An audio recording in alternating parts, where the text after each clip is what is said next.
Ayun nga, bigyan mo kasi ilik naman kung sarap-sarap ang tamis-tamis, pero konti lang. Para, siyempre, mauubos niya bigla eh. Siyempre, kailangan, Eliting mo ah. Siyempre.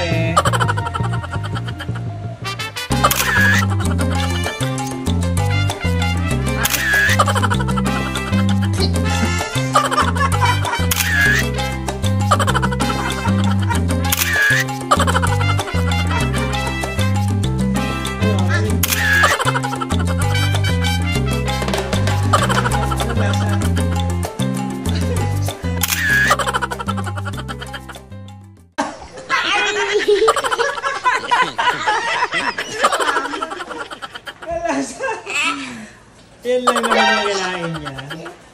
It's a prank!